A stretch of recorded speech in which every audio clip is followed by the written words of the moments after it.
نستعينه ونستغفره ونؤمن به ونتوكل عليه ونعوذ بالله من شرور أنفسنا ومن سيئات أعمالنا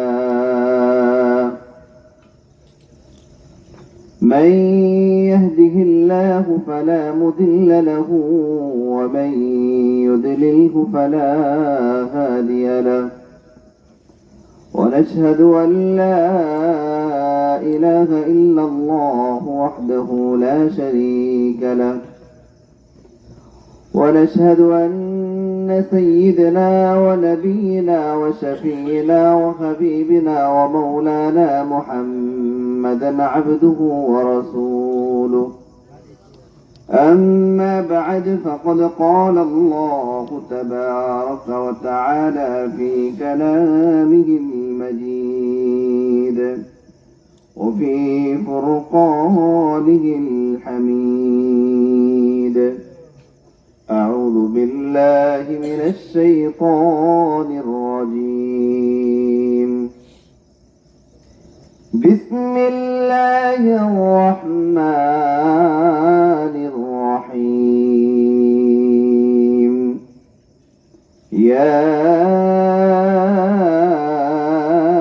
أيها الذين آمنوا اتقوا الله ولتنظر نفس ما قدمت لغد واتقوا الله إن الله خبير بما تعملون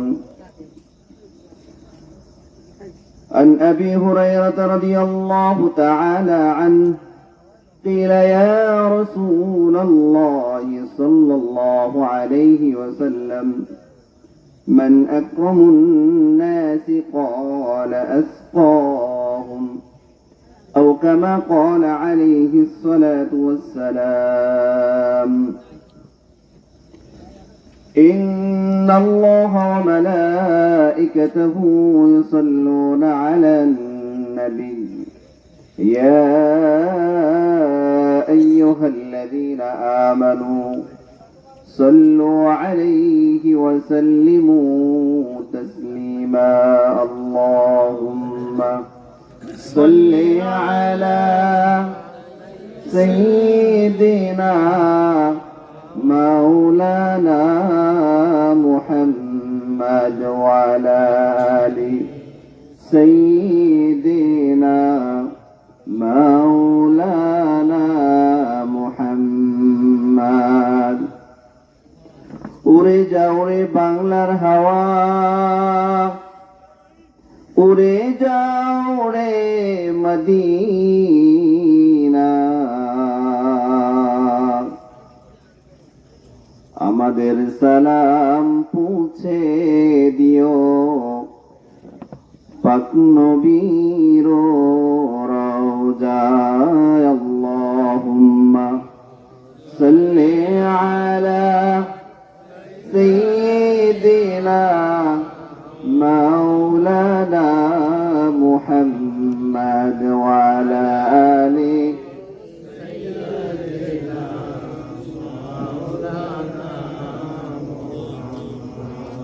بلغ العلا بكماله كشف الدجى بجماله حسنت جميع خصاله صلوا عليه وآله قالوا سبحانك لا علم لنا إلا ما علمتنا إنك أنت العليم الحكيم صدق الله العظيم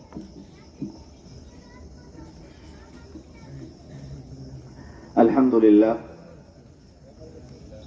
সমস্ত প্রশংসা আল্লাহ সুবহানাহু ওয়া তাআলার জন্য যে আল্লাহ সুবহানাহু ওয়া তাআলা আমাদেরকে একটি দ্বীনি মজলিসে যেখানে কোরআন এবং হাদিসের আলোচনা করা হয় এমন একটি মজলিসে আমাকে আপনাকে আসার তৌফিক এনায়েত করেছেন, তৌফিক দিয়েছেন। এজন্য সে রব্বে কারীমের শানে দিল থেকে মন থেকে সকলেই উঁচু আওয়াজে একবার শুকরিয়া আদায় করে আলহামদুলিল্লাহ।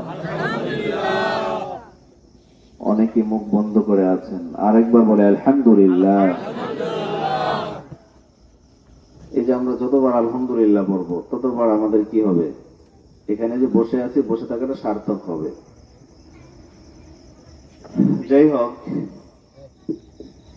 আল্লাহ সুবহানাহু ওয়া তাআলা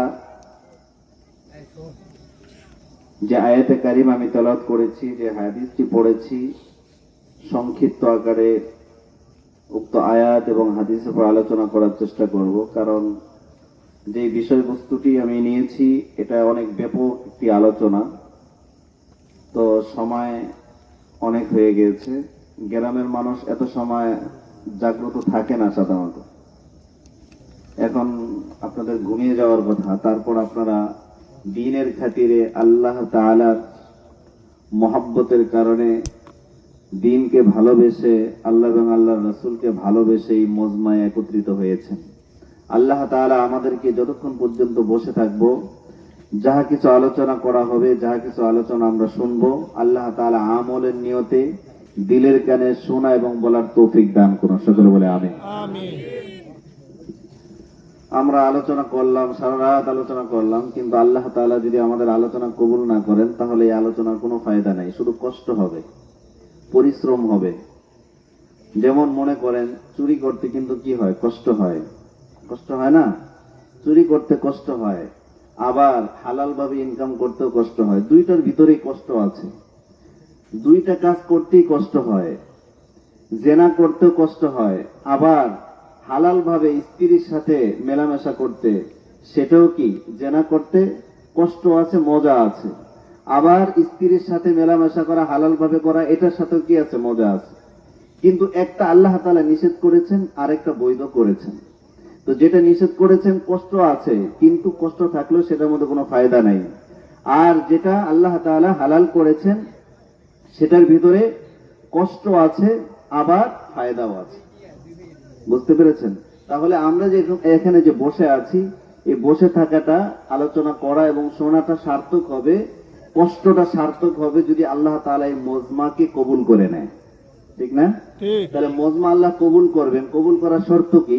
শর্ত হলো যে ইখলাস ফিল্লাহ, আল্লাহ তাআলার জন্য কি করতে হবে, শুনতে হবে। আর যারা বলবে কথা তারা আল্লাহর জন্য বলতে হবে। ঠিক আছে না? ঠিক। আমরা তো আমল করার নিয়ত করেই বসছি, না কি বলেন? যতটুকু শুনবো ততটুকু আমল করবো না ইনশাআল্লাহ। আমিও কোরআন হাদিসের আলোকে কথা বলার চেষ্টা করব। কেচ্ছা কাহিনী, ঘটনা মটনা ওগুলো বলার চেষ্টা করব না, কারণ সময় স্বল্প। তারপর কোরআন হাদিসের সাথে সামঞ্জস্যপূর্ণ কোন আলোচনা আসলে করবো ইনশাআল্লাহ। তো আমি যে আয়াতে কারিমা তেলাওয়াত করেছি, আমাদের সামনে হচ্ছে রমজানুল মুবারক মাস।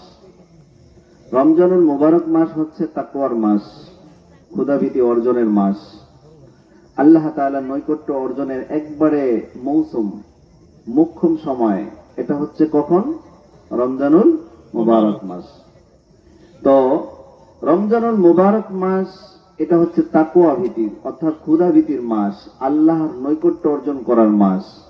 তো আল্লাহর নৈকট্য আমরা কিভাবে অর্জন করব, আল্লাহ তাআলার সান্নিধ্য আমরা কিভাবে অর্জন করব, এই ব্যাপারে আল্লাহ সুবহানাহু ওয়া তাআলা কুরআনুল কারীমের মধ্যে ইরশাদ করেছেন, ইয়া আইয়ুহাল্লাযীনা আমানুত্তাকুল্লাহ ওয়ালতানজুর নাফসুম মা কদ্দামাত লিগাদিন ওয়াত্তাকুল্লাহ ইন্নাল্লাহা খাবীরুম বিমা তা'মালুন। আল্লাহ সুবহানাহু ওয়া তাআলা এই আয়াতে কারিমের মধ্যে বলেছেন, হে ঈমানদারেরা, হে ঈমানদারগণ, আল্লাহ তাআলাকে ভয় করো, আল্লাহ তাআলাকে ভয় করো। তো তাকওয়া, ক্ষুধাভীতির চারটা প্রকার, ক্ষুধাভীতি অর্জনের চারটা প্রকার। তার মধ্যে এক নম্বর হচ্ছে আল্লাহ তাআলার ভয় করা, দুই নম্বর হচ্ছে কোরআন সুন্নাহ অনুযায়ী চলা। তাহলে আল্লাহ সুবহানাহু ওয়া তাআলা বলেছেন আল্লাহ তাআলাকে ভয় করো। তো আল্লাহ তাআলাকে ভয় করার দ্বারা ফায়দা কি, লাভ কি? আল্লাহ তাআলা আরেক আয়াতে কারিমার মধ্যে বলেছেন وَلَقَدْ وَصَّيْنَا الَّذِينَ أُوتُوا الْكِتَابَ مِنْ قَبْلِكُمْ وَإِيَّاكُمْ أَنِ اتَّقُوا اللَّهَ। আল্লাহ সুবহানাহু ওয়া তাআলা এই আয়াতে কারিমার মধ্যে বলেছেন যে আমি পূর্বে যে কিতাব নাজিল করেছি এবং তোমাদেরকে যে কিতাব দিয়েছি, উভয় কিতাবের মধ্যে আমি একটা আদেশ দিয়েছি, আনিত্তাকুল্লাহ, তোমরা কি করবে, আল্লাহ তাআলাকে ভয় করবে। অর্থাৎ আগের যাদেরকে কিতাব দিয়েছি তাদেরকেও বলেছি কি, আল্লাহকে ভয় করো। তোমাদেরকে যে কিতাব দিয়েছি তোমাদেরকেও একই আদেশ দিচ্ছি, তোমরাও কি করবে, আল্লাহকে ভয় করবে। আচ্ছা বলেন তো, এই যে ভয় করার বারবার বলতেছি, ভয় করলে কি লাভ হবে, ফায়দা কি? অর্থাৎ আল্লাহ তাআলার নৈকট্য অর্জন করতে চাইলে আল্লাহ তাআলাকে ভয় করতে হবে। আর ভয় করলে লাভ কি, ফায়দা কি? এটা দেখেন পরবর্তী আয়াতে আল্লাহ সুবহানাহু ওয়া তাআলা বলতেছেন। আল্লাহ তাআলা বলেন وَمَن يَتَّقِ اللَّهَ يَجْعَل لَّهُ وَمَن يَتَّقِ اللَّهَ আল্লাহ তাআলাকে ভয় করে। তো ভয়টা কেমন করতে হবে? আল্লাহ তাআলা আরেক আয়াতের মধ্যে পরিপূর্ণভাবে ভয় করতে হবে, আংশিক না। যেমন আংশিক আর পরিপূর্ণ ভয় কি, এটার ব্যাখ্যা আছে আবার।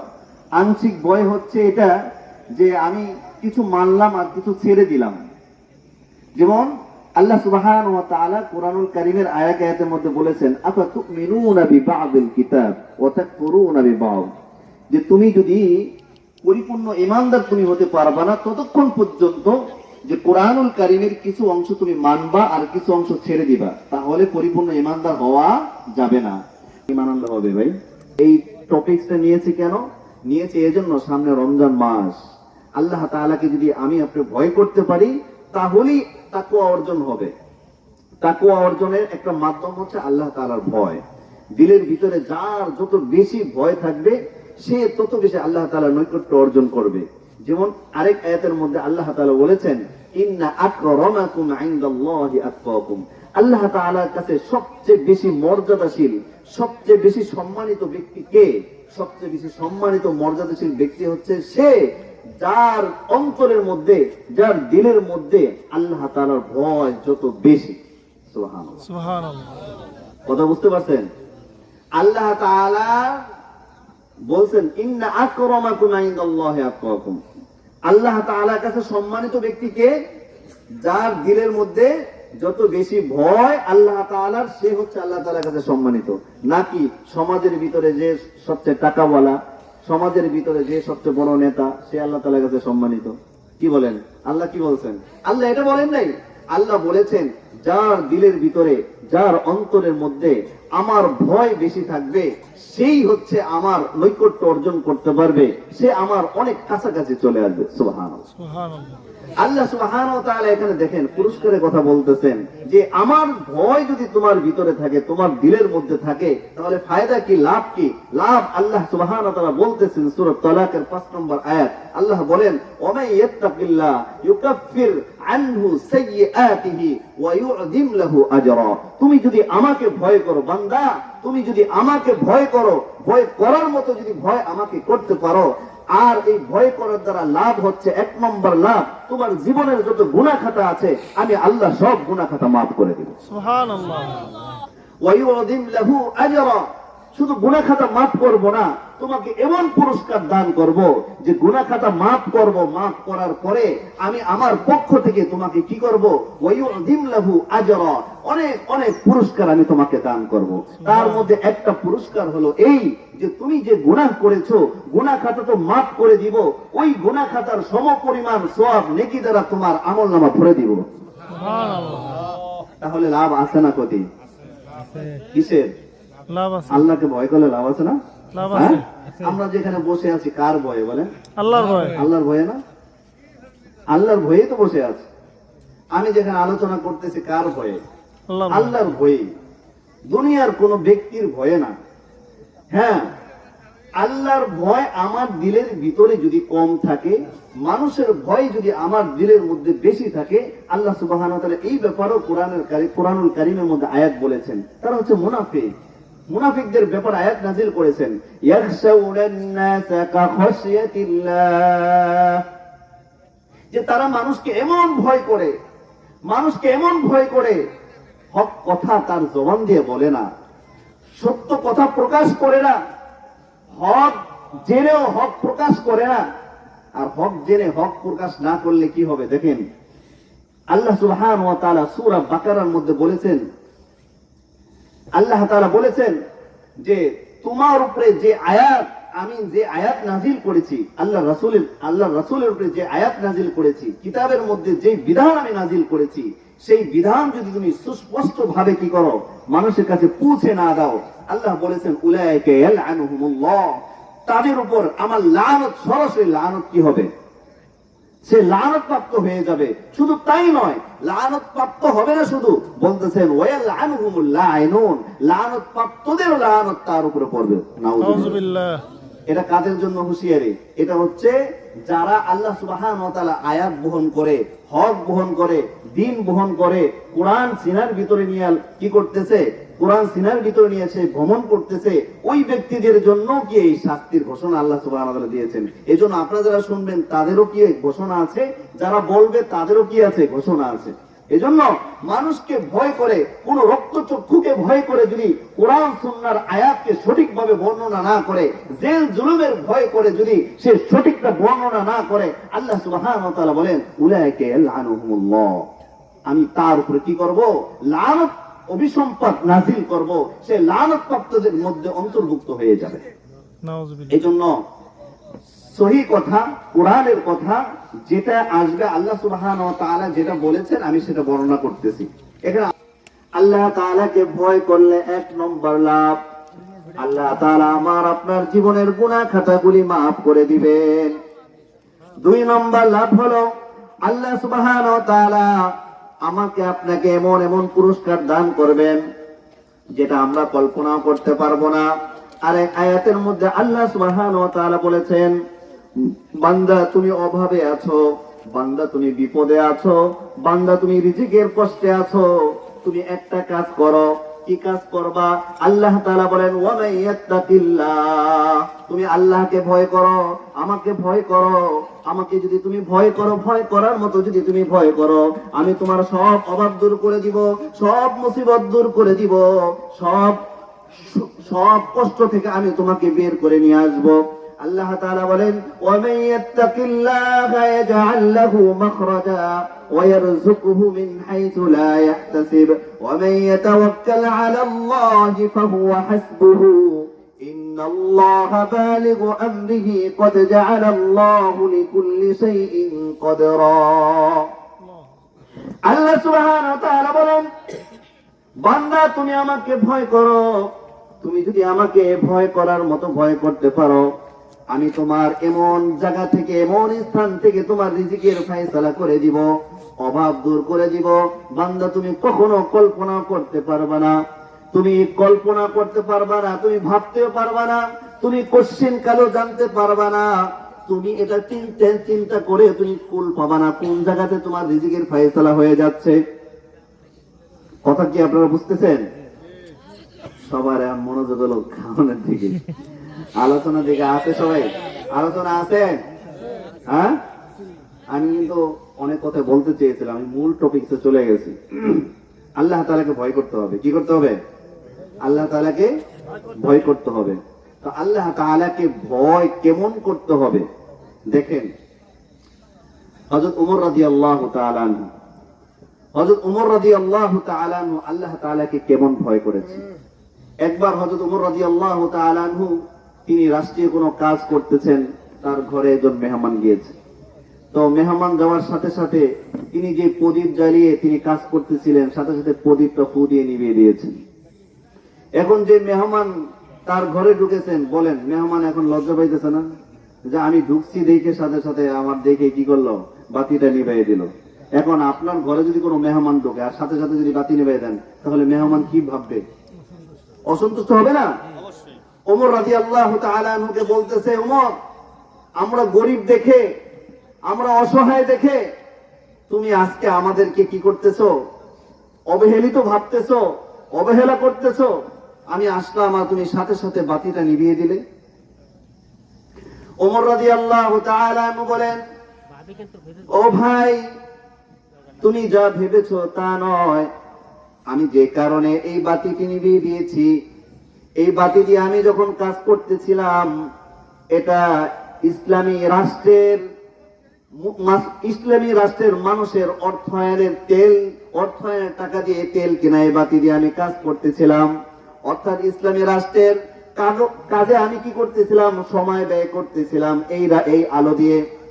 আর তুমি যখন এসেছো, তোমার সাথে তো আমার ব্যক্তিগত লেনদেন আছে, ব্যক্তিগত কথাবার্তা হবে।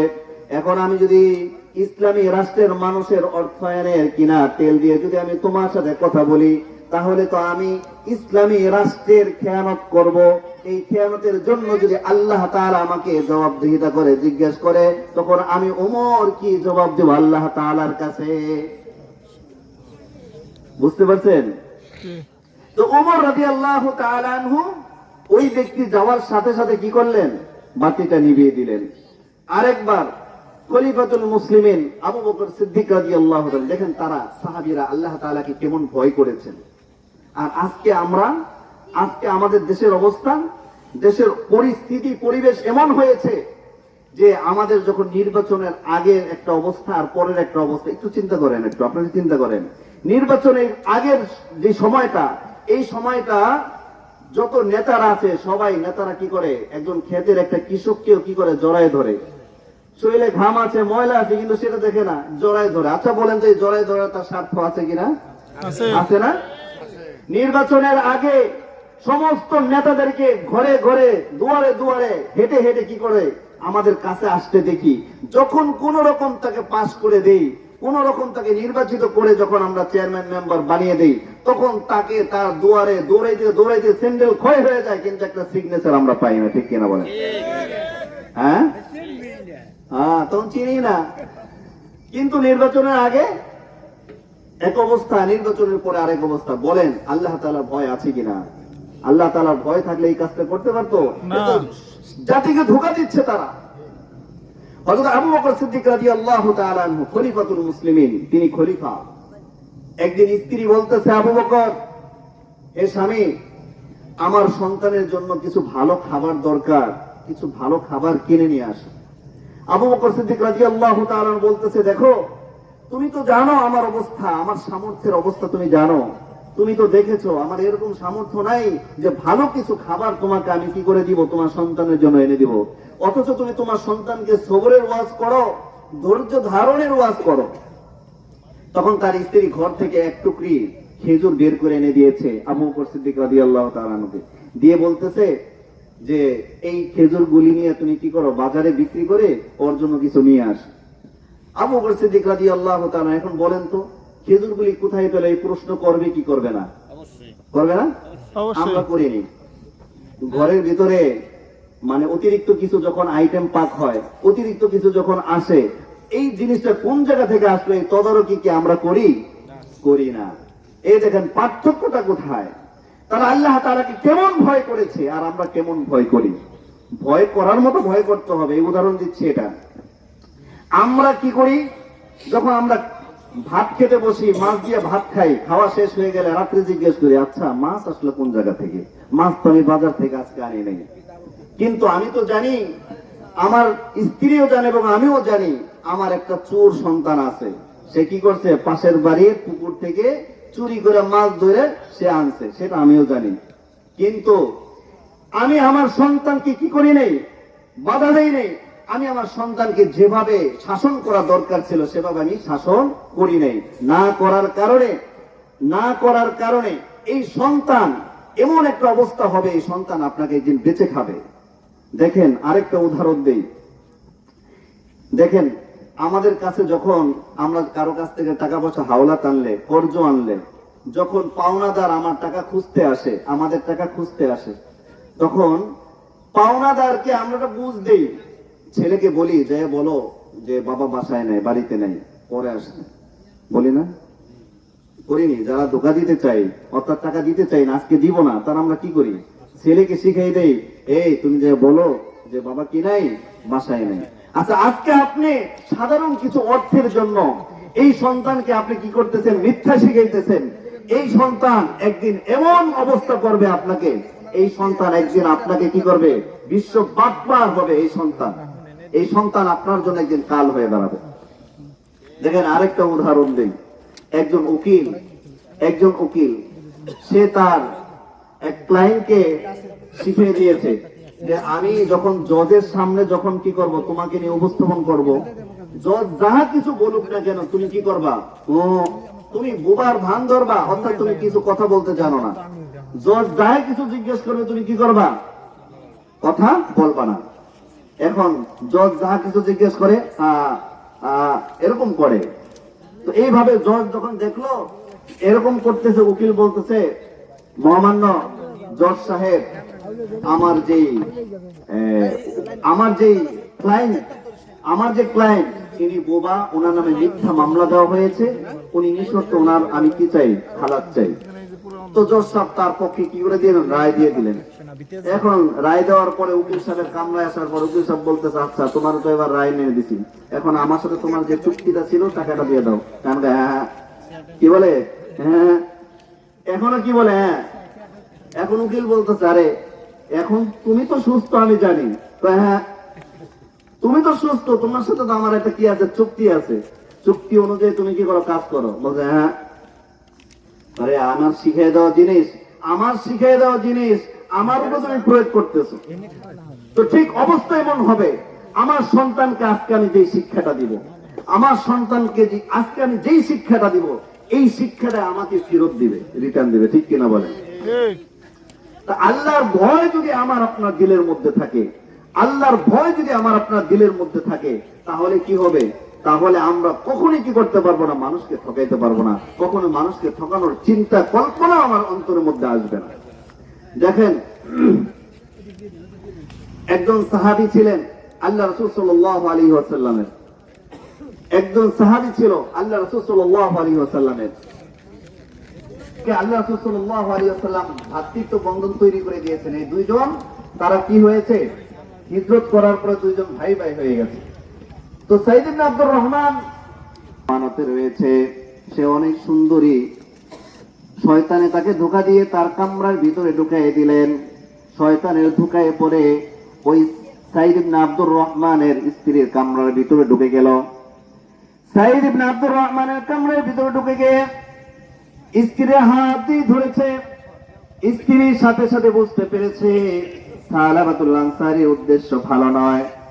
স্ত্রী তাকে বলতেছে, ইত্তাকুল্লাহ, হে সালাবাতুল আনসারী, সে আমানত তুমি সঠিকভাবে রক্ষা করো। কাল কিয়ামতের দিন আল্লাহ তাআলার সামনে তোমাকে দণ্ডায়মান হতে হবে। আল্লাহ তাআলাকে ভয় করো, জাহান্নামের শাস্তিকে ভয় করো। হে সালাবাতুল আনসারী, তুমি আজকে যে অন্যায়টা করেছো এজন্য তুমি ইস্তেগফার করো, তওবা করো। সাথে সাথে সালাবাতুল আনসারী রাদিয়াল্লাহু তাআলা ঘর থেকে বের হয়ে যান। আল্লাহ তাআলার ভয় তার ভিতরে এমন ভাবে গালেব হয়ে যায়, সালাবাতুল আনসারী রাদিয়াল্লাহু তাআলা আনহু দৌড় দিয়ে মদিনা থেকে বের হয়ে পাহাড়ের দিকে চলে যায়। আর আল্লাহ তাআলার কাছে বলতে থাকে, ওগো দয়াময় আল্লাহ, আমি ভুল করে ফেলেছি, অন্যায় করে ফেলেছি, তুমি আমাকে মাফ করে দাও। একদিন সাইদ ইবনে আব্দুর রহমান যুদ্ধের ময়দান থেকে তার বাসায় এসে যখন সালাবাতুল আনসারীর কথা যখন জিজ্ঞেস করে, ঘটনা শোনার পরে, তখন সাইদ ইবনে আব্দুর রহমান সালাবাতুল আনসারী রাদিয়াল্লাহু তাআলা আনহু খোঁজার জন্য তিনি পাহাড়ে চলে গেলেন। তিনি পাহাড়ে গিয়ে সালাবাতুল আনসারী রাদিয়াল্লাহু তাআলা আনহুকে পেলেন। তিনি সিজদায় পড়ে কান্না করতেছে, শুধু আল্লাহ তাআলাকে ডাকতেছে, বলতেছে, আল্লাহ, অন্যায় করেছি, অপরাধ করেছি, আল্লাহ তুমি আমাকে মাফ করে দাও। ওগো দয়াময় আল্লাহ, তুমি যদি আমাকে মাফ না করো, তুমি যদি আমাকে ক্ষমা না করো, দুনিয়ার কেউ নাই আমাকে ক্ষমা করার মতো। এভাবে করুণ সুরে কান্নাকাটি করতেছে। সাইদ ইবনে আব্দুর রহমান রাদিয়াল্লাহু তাআলা আনহু সালাবাতুল আনসারী রাদিয়াল্লাহু তাআলা হাত ধরলেন, বলো চলো, বাসায় চলো। সালাবাতুল আনসারী রাদিয়াল্লাহু তাআলা আনহু বলেন, না না, আমি বাসায় যাব না। আমি যে অন্যায় করেছি, এই অন্যায়ের জন্য আমি মদিনার কাউকে আমি আমার চেহারা দেখাইতে পারবো না। সাহাবাতুল আনসারী রাদিয়াল্লাহু তাআলা আনহু আবার বললেন, যদি আমাকে যেতেই হয় আমি সর্বপ্রথম আবু বকর রাদিয়াল্লাহু তাআলা আনহু দরবারে যাব। তার দরবারে যাওয়ার পরে আবু বকরকে জিজ্ঞেস করব, আবু বকর, আল্লাহ তাআলা কি আমাকে মাফ করবে কিনা? আমার মাপের কোন রাস্তা আছে কিনা? আবু বকর যদি আমাকে মাপের কোন রাস্তা দেখাইতে পারে তাহলে একমাত্র আমি আমার ঘরে যাব। সাহাবাতুল আনসারী রাদিয়াল্লাহু তাআলা আরেকটা বললেন, হে আব্দুর রহমান, তুমি আমার হাত দুখানা পিঠ মোড়া করে বাঁধো, আমাকে বেঁধে রশি দিয়ে টেনে টেনে আবু বকরের দরবারে নিয়ে যাও। আমি আবু বকরের কাছে আমি জিজ্ঞেস করবো আল্লাহ তাআলা আমাকে ক্ষমা করবে কিনা। সাইদ ইবনে আব্দুর রহমান সাহাবাতুল আনসারী রাদিয়াল্লাহু তাআলা আবু বকরের দরবারে নিয়ে গেলেন।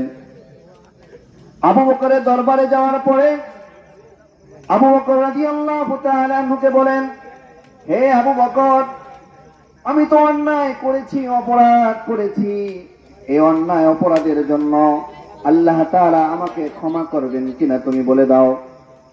আবু বকর রাদিয়াল্লাহু তাআলা আনহু বলতেছে, আল্লাহ তোমাকে ক্ষমা করবে কি করবে না সেটা আমি জানি না, সেটা আল্লাহ তাআলাই ভালো জানে। তবে আমার দরবার থেকে, আমার দুয়ার থেকে তুমি চলে যাও, আমি জানি না তোমার ব্যাপারে কি ফয়সালা আল্লাহ তাআলা করবেন। আবু বকরের দরবার থেকে চলে গেলেন, ওমরের দরবারে গেলেন, ওমরও একই কথা বলে তাড়িয়ে দিল। আবার গেলেন উসমানের দরবারে, আলীর দরবারে গেলেন, আলী রাদিয়াল্লাহু তাআলা একই কথা বলে তাকে তাড়িয়ে দিলেন। সর্বশেষ সাহাবাতুল আনসারী রাদিয়াল্লাহু তাআলা আনহু তিনি বলতেছেন, আবু বকর তাড়িয়ে দিতে পারে, ওমর তাড়িয়ে দিতে পারে, আলী তাড়িয়ে দিতে পারে, কিন্তু রাহমাতুল লিল আলামিন মুহাম্মাদুর রাসূলুল্লাহ, দুজাহানের বাদশা, দয়ার নবী, মায়ার নবী, তিনি তার উম্মতকে, গুনাহগার উম্মতকে তাড়াইয়া দিবে না। এই আশা ভরসা নিয়ে সাহাবাতুল আনসারী রাদিয়াল্লাহু তাআলা আনহু তিনি সাইদ ইবনে আব্দুর রহমান সহ আল্লাহর নবী মুহাম্মাদুর রাসূলুল্লাহ সাল্লাল্লাহু আলাইহি ওয়াসাল্লামের দরবারে গেলেন।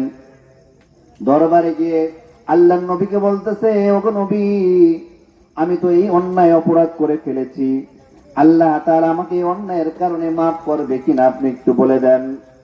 আল্লাহ নবী সমস্ত ঘটনা শুনে বলেন, আমি জানি না তোমাকে মাফ করবে কি করবে না, তবে আমার দরবার থেকে তুমি দূরে সরে যাও। এই কথা শোনার পরে সাহাবাতুল আনসারী রাদিয়াল্লাহু তাআলা আনহু সাইদ ইবনে আব্দুর রহমানকে বলে, হে আব্দুর রহমান, আমাকে ছেড়ে দাও, আমি আর দুনিয়ার কাউকে মুখ দেখাবো না, মদিনার কাউকে মুখ দেখাবো না, যেখানে আমাকে আল্লাহর নবী তিনি ক্ষমা করতে পারেন নাই। আল্লাহর নবী যেখানে বলে দিয়েছেন আমার কোনো ক্ষমা নাই, অতএব আমি আসমানের নিচে জমিনের উপরে এত বড় গুনাহগার, এত বড় পাপিষ্ঠ, অতএব এত বড় পাপিষ্ঠ মানুষ দুনিয়ার কাউকে মুখ দেখানোর কোনো দরকার নাই। এই কথা বলে তিনি পাহাড়ের দিকে আবার ছুটে চলতে লাগলেন।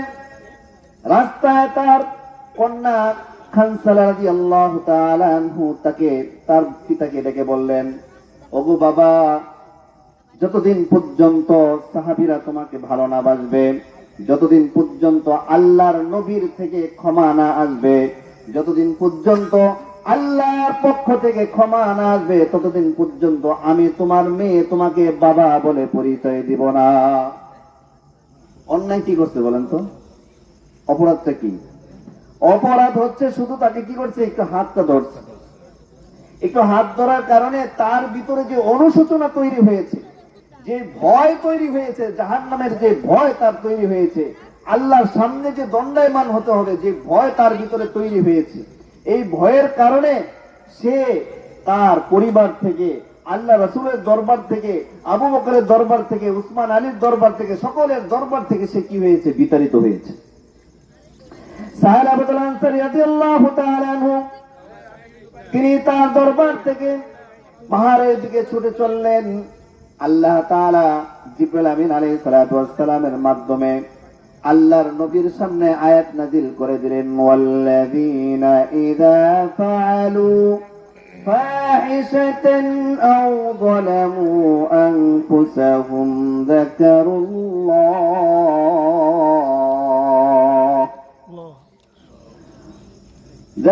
الله فاستغفروا لذنوبهم। এই আয়াত যখন নাজিল হয়ে গেল, এই আয়াত যখন আল্লাহর নবীর কাছে যখন নাজিল হয়ে গেল, আল্লাহর নবীকে বলতেছেন, আল্লাহ তাআলা বলতেছেন, ওগো দয়াময়, ওগো নবী, আপনি আপনার এই অধিকার তো আমি দেই নাই, কাউকে মাফ করা আর কাউকে খালাস করা এই অধিকার তো আমি আপনাকে দেই নাই। কাউকে মাফ করা এবং কাউকে জাহান্নামে পাঠানো, কাউকে জাহান্নাম থেকে মুক্তি দেওয়া একমাত্র আমার অধিকার, আমার একমাত্র কর্তৃত্ব, নেতৃত্ব। এখানে আপনাকে নবী, আপনাকে আমি এই দায়িত্ব দেই নাই। অতএব আল্লাযীনা ইযা ফাআলু, যে অন্যায় করবে, অন্যায় করার পরে, অপরাধ করার পরে আবার যদি সে অনুশোচনা করে ফিরে আসে এবং ইস্তিগফার করে, আল্লাহ তাআলাকে স্মরণ করে, আমি আল্লাহ তাকে তার জীবনের সমস্ত পাপ এবং গুনাহ সমূহ মাফ করে দিব। সুবহানাল্লাহ। আয়াত নাযিল হয়ে গেছে। সাহাবাতুল আনসারী রাদিয়াল্লাহু তাআলা আনহু, তিনি আবার পাহাড়ের গুহায় চলে গেছেন। আল্লাহর নবী সাল্লাল্লাহু আলাইহি ওয়াসাল্লাম সাহাবীদেরকে বলেন, আপনাদের হাতে তো টিকিট পেয়ে গেছেন, আর বেশিক্ষণ সময় দেরি করবো না ইনশাআল্লাহ, 10:49 বেজে গেছে। তো সাহাবাতুল আনসারী রাদিয়াল্লাহু তাআলা আনহু, আল্লাহর নবী সমস্ত সাহাবীদেরকে ডেকে বললেন, এই যে আমার সাহাবী সাহাবাতুল আনসারী গেল কোথায়, তাকে ডেকে নিয়ে আসো। বলতেছে সে তো চলে গেছে, সে তো নাই। বলতেছে তাকে ডেকে নিয়ে আসো। তখন আবু বকর রাদিয়াল্লাহু তাআলা দাঁড়িয়েছেন, ইয়া রাসূলুল্লাহ, আমাকে দায়িত্ব দেন, আমি কি করব? সাহাবাতুল আনসারীকে ডেকে নিয়ে আসবো। ওমর দাঁড়াইছে, আমিও যাব। আলী দাঁড়াইছে, আমি যাব। সালমান ফারসি রাদিয়াল্লাহু তাআলা আনহু, তিনি দাঁড়াইছেন, তিনি বলতেছেন, আমি বয়স্ক মানুষ, মুরব্বী মানুষ, আমার এই দায়িত্বটা দেন, আমি সাহাবাতুল আনসারীকে নিয়ে আসবো। সাহাবাতুল আনসারী রাদিয়াল্লাহু তাআলা আনহু, তিনি পাহাড়ের গুহায় গিয়ে আবার সিজদায় পড়ে কান্নাকাটি করতেছেন। এদিক দিয়ে একটা টিম তাকে আনার জন্য চলে গেছে। পাহাড়ের ঢালুতে যেই কুঠুরি ছিল, যেই বস্তি ছিল, তাদেরকে জিজ্ঞেস করা হয়েছে, এখানে এমন কোন ব্যক্তিকে দেখেছো কিনা যে শুধু আল্লাহর ভয়ে কান্নাকাটি করে? তারা বলল, হ্যাঁ, এমন একজন ব্যক্তিকে আমরা দেখেছি, তিনি রাত্রি হলে এবং ফজর রাত পর্যন্ত সে ঘুমায় না, শুধু কান্নাকাটি করে। এদিক দিয়ে তার ঠিকানা যখন পেয়ে গেল, তাকে খোঁজার জন্য আবু বকর এবং তার টিম তার কাছে গেলেন। এদিক দিয়ে সাহাবাতুল আনসারী রাদিয়াল্লাহু তাআলা আনহু কান্না করতেছেন আর বলতেছেন, ওগো দয়াময় আল্লাহ, দুনিয়ার পৃথিবীর সমস্ত গাছপালা, সমস্ত পাখিকুল ঘুমিয়ে আছে, সমস্ত বস্তি মানুষগুলি ঘুমিয়ে আছে, সমস্ত স্বামীরা তার স্ত্রী সন্তানদেরকে নিয়ে সুন্দরভাবে বসবাস করতেছে। আমি সাহাবাতুল আনসারী এত বড় অপরাধী, এত বড় জালেম, নিজের উপর জুলুম করেছি। আল্লাহ, আমি সব কিছু থেকে বঞ্চিত হয়েছি, আমি আমার পরিবার থেকে বঞ্চিত হয়েছি, আল্লাহর নবীর দরবার থেকে বঞ্চিত হয়েছি। সমস্ত সাহাবীরা আমাকে ঘৃণা করে। ওগো দয়াময় আল্লাহ, কোন সন্তান যদি অন্যায় করে, অপরাধ করে, মা বাবা তাকে ঘর থেকে বের করে দেয়, তাড়িয়ে দেয়। মা বাবা তাকে তাড়িয়ে দেওয়ার পরে ওই সন্তান যদি আবার রাত্রিবেলা যদি আবার ঘরের দরজা নক করে, মা আবার দরজা খুলে দিয়ে ওই সন্তানকে ঘরে নেয়। হে গো আল্লাহ, একটা মা যদি তার সন্তানকে অপরাধ করার পরে তাকে ক্ষমা করে দিতে পারে, ওগো দয়াময় আল্লাহ, আমি এত অন্যায় করেছি, অপরাধ করেছি, তুমি যদি আমাকে ক্ষমা না করো, তুমি যদি আমার অপরাধগুলি ক্ষমা না করো, দুনিয়ার কেউ নাই আমার অপরাধগুলি ক্ষমা করে দিবে। এভাবে তিনি কি করতেছেন? কান্নাকাটি করতেছেন, দোয়া করতেছেন। আবু বকর সিদ্দিক রাদিয়াল্লাহু তাআলা আনহু তিনি কাছে গিয়ে সালাবাতুল আনসারী রাদিয়াল্লাহু তাআলা আনহুকে বলেন, হে সালাবাতুল আনসারী, ওঠো, চলো আমাদের সাথে মদিনায় চলো, আল্লাহর নবীর দরবারে চলো।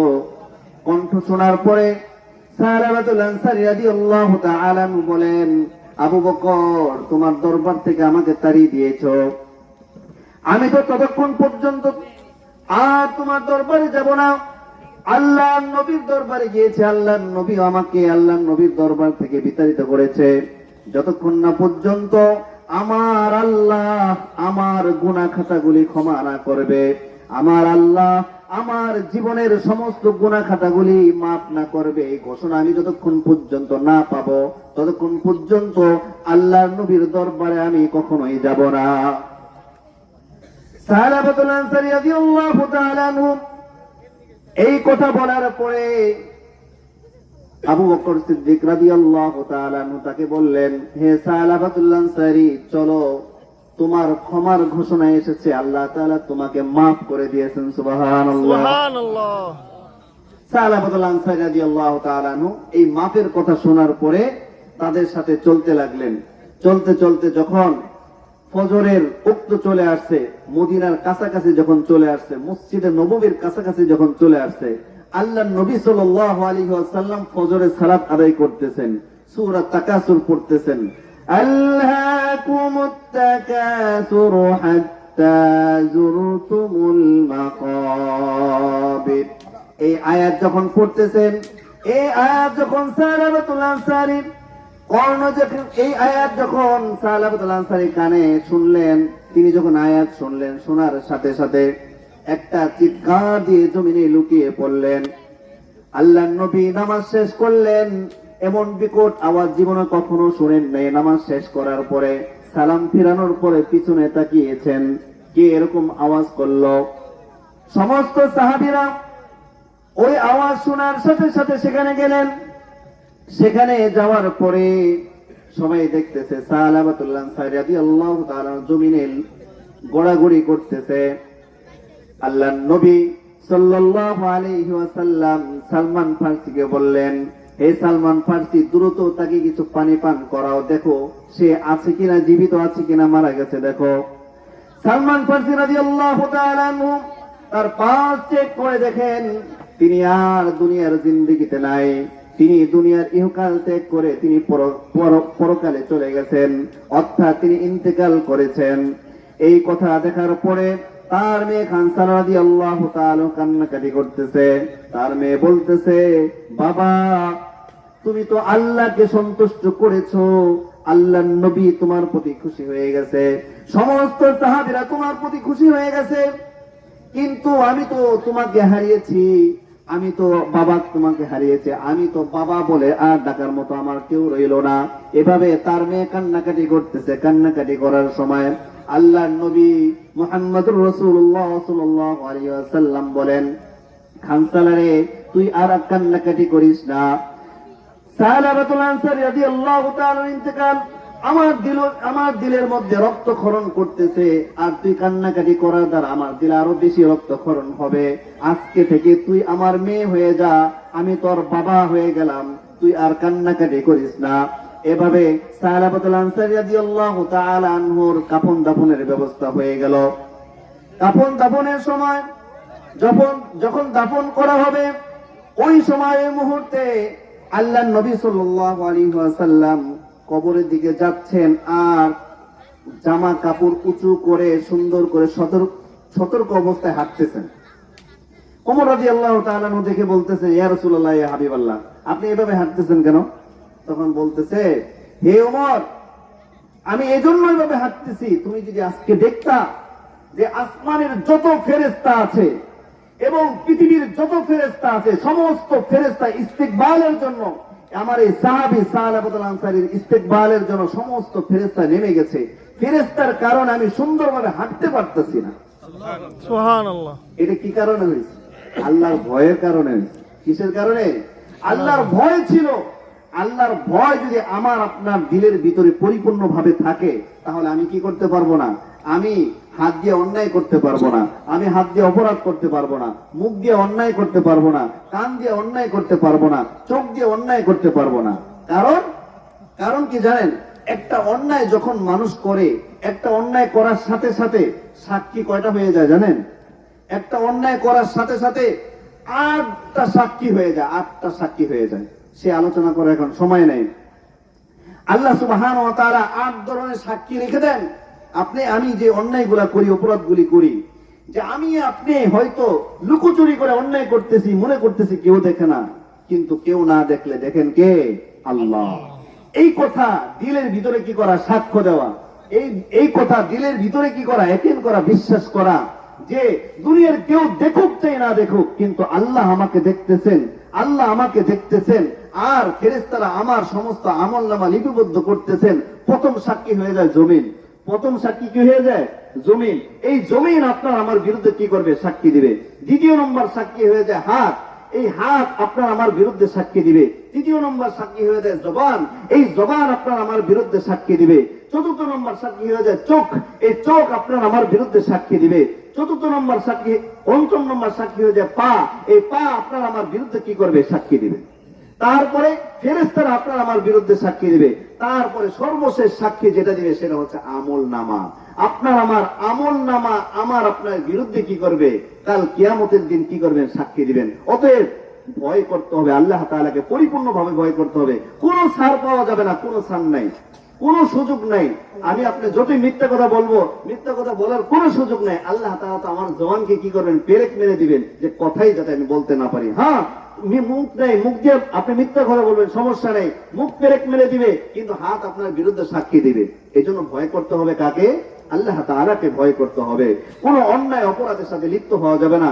অন্যায় অপরাধের সাথে লিপ্ত হওয়ার সময় এই কথা মনে মনে আনতে হবে যে আমি যে অন্যায়টা করতেছি কিন্তু কেউ দেখতেছে না, কিন্তু দেখে কে? আল্লাহ। আল্লাহ তাআলাকে পরিপূর্ণভাবে ভয় করে আল্লাহ তাআলার তাকওয়া পরিপূর্ণভাবে অর্জন করতে পারি এবং আল্লাহ তাআলা নৈকট্য অর্জন করতে পারি। আল্লাহ তাআলা আমাদের তৌফিক দান করুন। সকলে বলে আমিন। ওয়া আখিরু দাওয়ানা আলহামদুলিল্লাহি রাব্বিল আলামিন।